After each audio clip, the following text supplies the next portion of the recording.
Hello friends, this is Adam with Movie Guy 365. Today I'm going to go over top 5 reasons I've heard people say that they will not be going into the 4K format.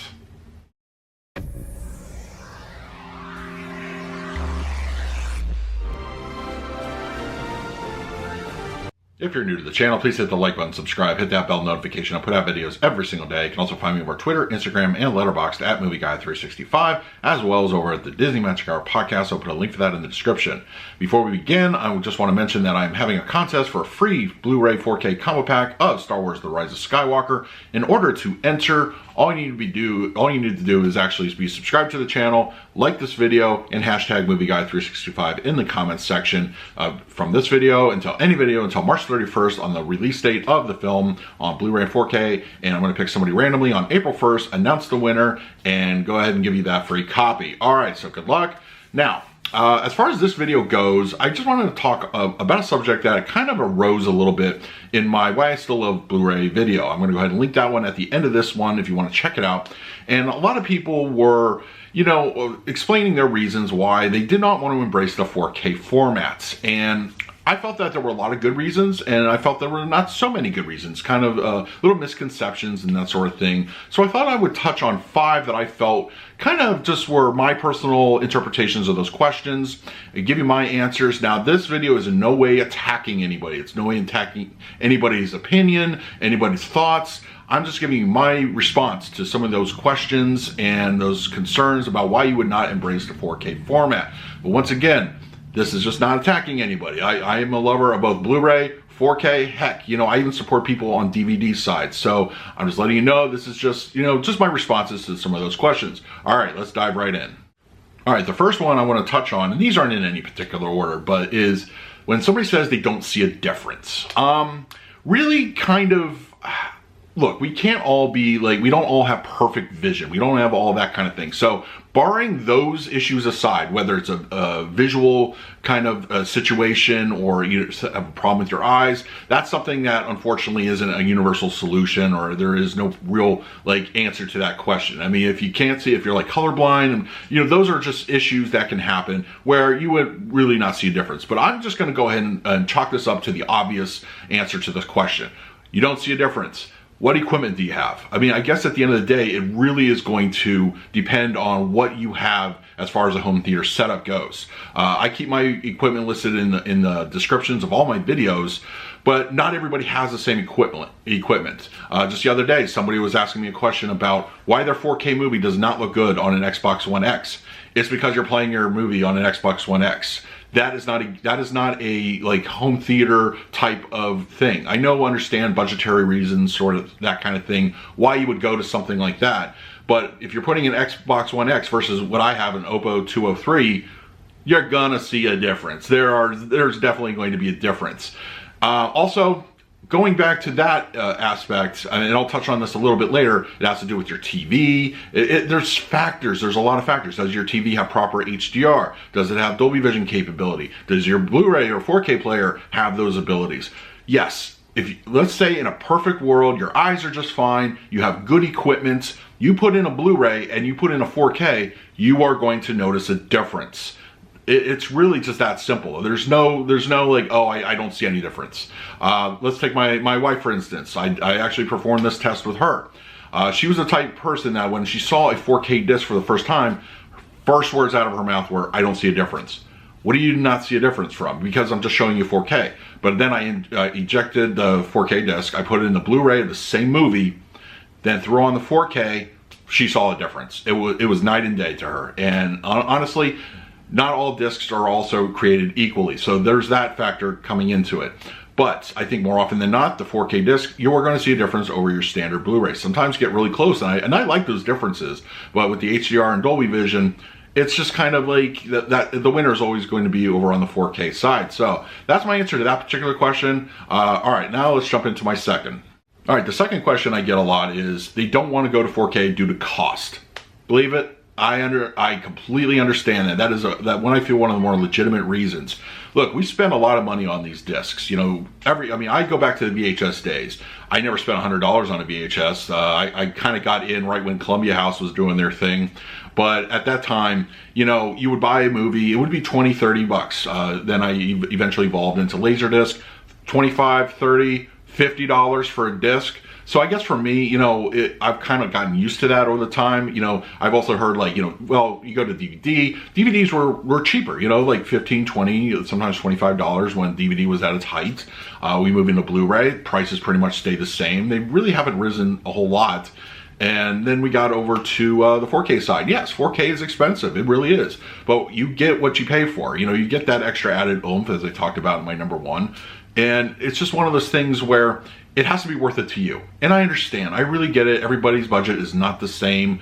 You know, we all have our little vices and things that, you know, hobbies and that. Mine are movies. So I'm able to spend a little bit more on my movies as opposed to other things that people do, whether they like go on crazy amounts of vacations, you know, they work on cars, that sort of thing. We all, you know, it's a value worth to what, you know, whatever you're, you know, want to spend money on. So I get the cost thing. Really, that's a legitimate thing. But as long as you're collecting, you know, if you're a movie fan, you're probably watching this. So you are collecting in some way, shape, or form, whether it is, you know, physical or digital, you are still collecting. So I think that's important and kind of a way to offset the 4K side.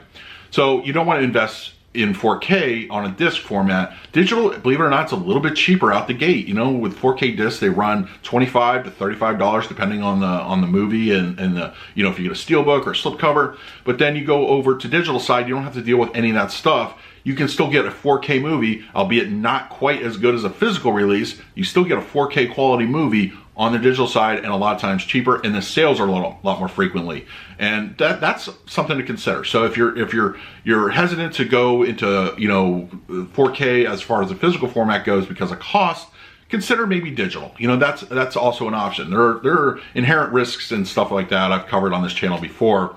You know, when it comes to like ownership and that kind of thing of digital content. But we're leaving all that aside. Yes, 4K can be attained at a relatively cheap manner. So let's jump into my number three. So my number three is don't want to buy everything all over again. I really get that one as well. I understand it. You know, as somebody who's been a lifelong movie collector, I've had to buy multiple versions of movies over the years. Also, video games kind of go through similar type of things. Like how many versions of Skyrim has been put out at this point? You know, if you're a Skyrim fan, you know what I'm talking about. But as far as like, you know, as movies go, I get it, you know, and I understand that. I've also seen people say, well, I have like 100,000 DVDs, or I have 1,000 Blu-rays, and I don't want to buy these all over again. I'm only buying 4K if, you know, it's a new title. I get it. That's a good compromise, and I know, you know, people that are under a budget also appreciate that kind of thing. But yeah, that to me is, it can be solved. Like if you really just want to stay with the Blu-ray format and not invest in a new one, I get it. You know, it's your prerogative. But I think that happy solution is if you want to get into 4K, but you don't want to buy everything over again, you know, just buy the new stuff. You know, that's, believe it or not, that's how I started with 4K. When I went into 4K, I'm like, nope, I'm only buying new stuff. I'm not buying anything in catalog. You know, I've got it already on Blu-ray, it's fine. But then when you start seeing and hearing differences about how much better the 4K looks, it sounds, all the implementation of HDR, Dolby Vision, that stuff, it pulled me over very quickly. I didn't last long on that directive, but I understand a lot of people do. And you know what, that's a good way. I think it's a good compromise. Just, you know, buy new stuff. You know, if you really want to kind of get in but not totally in, that's a good way to do it. I think that's kind of a nice little balance. You know, as I said, I've bought so many copies of so many movies all over the years. I would like to kind of figure out which one I bought the most of at this point, but you know, it's just, it happens. Like there's no format that's going to last forever. It's going to be the best there ever is. You will never have to buy it again. It's just, that's just the nature of physical formats. That's just the nature of, you know, collecting. That's just one of the things we have to do in this kind of thing. Does it suck? Sort of. But you know, it's just the way of things, and you know, depending on your own budget and all that, it's you know, it's your thing. You know, if you want to do it, that's great. But just get involved in some way is my advice on the 4K. Just, you know, buy the new stuff. Don't worry about the old. So that's how I would handle it. Anyway, let's jump into my number 4. My number 4 is going to be one I kind of, this one could be honestly a video on its own. And that argument is going to be not really 4K. You're right, but you're wrong. So I'll break it right down for you here. My first 4K TV, and this will kind of go along with my number 1 also, don't see a difference, but let's kind of merge those two a little bit here.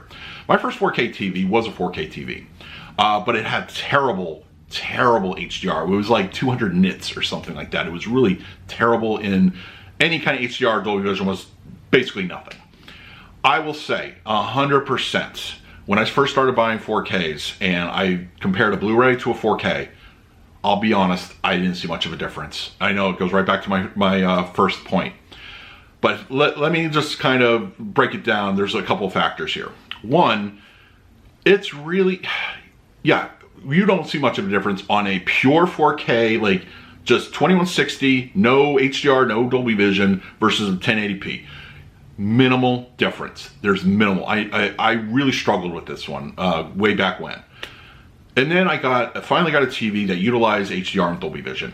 Yeah, there's a difference. There really is. But I think for the purposes of this question, they're referring to how the discs are mastered themselves. Not all movies are on disc for 4K going to be native 4K. Yes, there's a native 4K versus an upscaled 4K.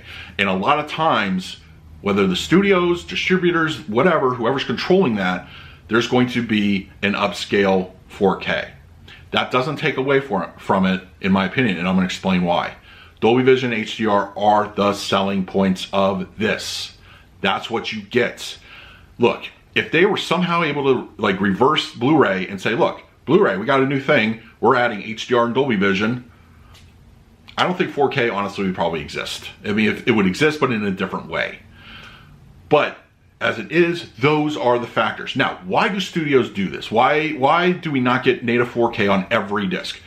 Not all discs do this. There's plenty of native 4K ones that, are out there. I just reviewed one not too long ago. The Revenant is a famous one, native 4K, looks gorgeous. But then again, you move over something that's upscaled to 4K, also looks equally gorgeous. Yes, you can spot differences inherently in the way the film looks, but so why do studios do this? Why do we not get true 4K now? Like in this era of 8K we're running into, what's the problem? I'm gonna tell you, it's cost.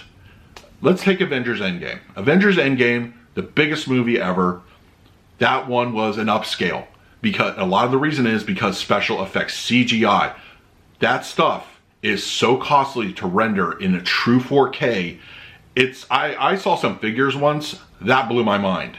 That would amp any budget, especially a movie like Avengers Endgame, would amp any budget just completely out of control. It's unfortunate, and it's also limits of technology, that sort of thing are also playing factors into it. So unfortunately, while we should be getting the best possible, we're only getting it kind of an upscale. Now, the film could be a shot in like 4K, 5K, 6K. In fact, if I'm not mistaken, I believe Avengers Endgame was shot somewhere in the uppers of 4 or 5K.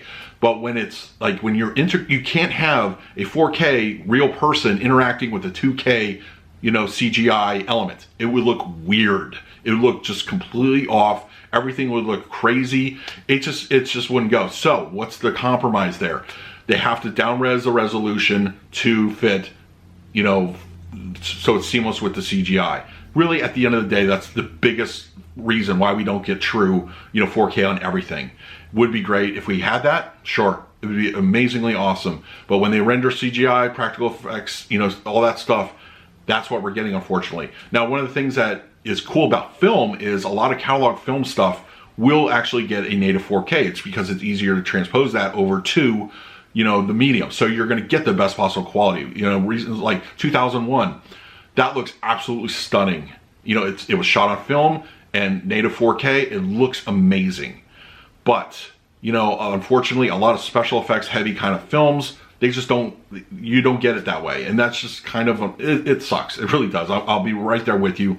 But to sit there and say, I'm not going to join 4K, the 4K format because it's not true 4K, I think you're limiting yourself. I'll be honest. It's just, you're limiting yourself. you're kind of not seeing the forest through the trees. And it's just one of those things, like, you want a better version of what you have on Blu-ray, get the 4K, because that HDR and that Dolby Vision are going to rock no matter what. You know, just, there's so many movies that, yes, would look amazing on true 4K, but you have to, it's really just one of those things about cost. At the end of the day, that's what it is. It as I said, it sucks. But yeah, so, all right, let's jump into my number 5. Now, this one is not so much a reason as a kind of like, just a way of things. My number 5 is DVD is good enough for me.